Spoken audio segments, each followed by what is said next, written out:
Daniel പ്രവാചകന്റെ പുസ്തകം 6-ാം അധ്യായം 20-21 വാക്യങ്ങൾ. ഗുഹയുടെ അരികെ എത്തിയപ്പോൾ അവൻ ശബ്ദത്തോടെ ദാനിയേലിനെ വിളിച്ചു. രാജാവ് ദാനിയേലിനോട് സംസാരിച്ചു. ജീവനുള്ള ദൈവത്തിൻ്റെ ദാസനായ ദാനിയേലെ, നീ ഇടപെടാതെ സേവിച്ചു വന്ന നിന്റെ ദൈവം സിംഹങ്ങളിൽ നിന്ന് നിന്നെ രക്ഷിപ്പാൻ പ്രാപ്തനായോ എന്ന് ചോദിച്ചു. ദാനിയേൽ രാജാവിനോട്, രാജാവ് ദീർഘായുസ്സോടെ ഇരിക്കട്ടെ. പിതാവിനും പുത്രനും പരിശുദ്ധാത്മാവിനും മഹത്വമുണ്ടാകട്ടെ, ആദ്യമെങ്കിലും ഇപ്പോഴും എന്നേക്കും ഉള്ള പ്രകാരം തന്നെ. ആമേൻ. കർത്താവിൻ്റെ അതിപരിശുദ്ധ നാമം മഹത്വപ്പെടട്ടെ. ദൈവാശ്രയത്തോടെ ദൈവിക വിജയം കരഗതമാക്കുന്നത് വിശ്വാസ ജീവിതത്തിൻ്റെ അനുഭവമാണ്.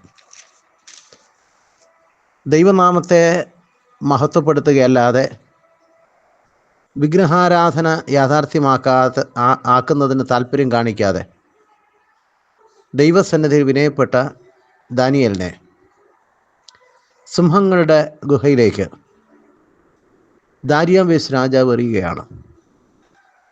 വിശന്നലഞ്ഞ സിംഹങ്ങളുടെ മധ്യത്തിലേക്ക് ദാനിയേലിനെ ഇട്ടുകൊടുക്കേണ്ടി വന്ന സമയം രാജാവും ദുഃഖിതനായി, അസ്വസ്ഥനായി. രക്ഷിക്കുവാൻ നോക്കിയിട്ട് രക്ഷപ്പെടുത്തുവാൻ സാധിച്ചില്ല. ആകെ അസ്വസ്ഥതയോടുകൂടെ കഴിഞ്ഞ രാജാവ് രാജസന്നിധിയിൽ ഉപവസിച്ചു കഴിഞ്ഞു.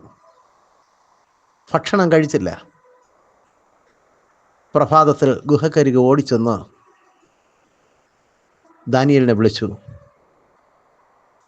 സിംഹങ്ങളുടെ ഗുഹയിൽ നിന്നും ദാനിയേലിൻ്റെ ശബ്ദം രാജാവ് ദീർഘായുസ്സോടെ ആയിരിക്കട്ടെ. ശത്രുപാളയത്തിൻ്റെ മധ്യേ, സിംഹഗുഹയുടെ മധ്യേ സിംഹങ്ങളുടെ വായ അടച്ച കർത്താവ് ഇന്നും ജീവനുള്ളവനായി നമ്മുടെ മധ്യ നിലകൊള്ളുന്നു. ആ കർത്താവിൽ ആശ്രയം വെച്ച് അനുഗ്രഹീതരാകാം. പ്രാർത്ഥിക്കാം. ഞങ്ങളെ വാത്സല്യത്തോടെ സ്നേഹിക്കുന്ന ദൈവമേ, വാഴ്ത്തപ്പെട്ട പിതാവേ, അങ്ങയുടെ സന്നിധിയിൽ വിനയപ്പെടുവാൻ ഒരു പ്രഭാതം കൂടെ ഞങ്ങൾക്ക് നൽകിയല്ലോ. ശത്രുപാളയത്തിൻ്റെ മധ്യത്തിൽ,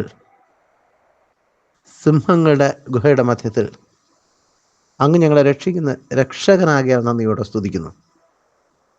ദാനിയേലിനെ സിംഹങ്ങളുടെ ഗുഹയുടെ മധ്യത്തിൽ അങ്ങ് രക്ഷിച്ചുവല്ലോ. കർത്താവെ, ഈ ലോകത്തിൻ്റെ ബന്ധിതമായ അനുഭവങ്ങളുടെ മധ്യത്തിലും അങ്ങ് ഞങ്ങളെ രക്ഷിക്കണമേ. സിംഹങ്ങൾ വായ് പിളർന്ന് നിൽക്കും പോലെ ശത്രുപാളയത്തിൻ്റെ മധ്യത്തിൽ അന്ധകാര ശക്തി ആരെ വിഴുങ്ങേണ്ടു എന്ന് പറഞ്ഞ് പ്രലോഭനങ്ങളാൽ ശക്തിയോടെ നിലകൊള്ളുമ്പോൾ നാഥ, അങ്ങയുടെ സാന്നിധ്യം അടിയങ്ങൾക്ക് നൽകണമേ. അങ്ങയുടെ കൃപ ഞങ്ങൾക്കായിട്ട് പകരണമേ.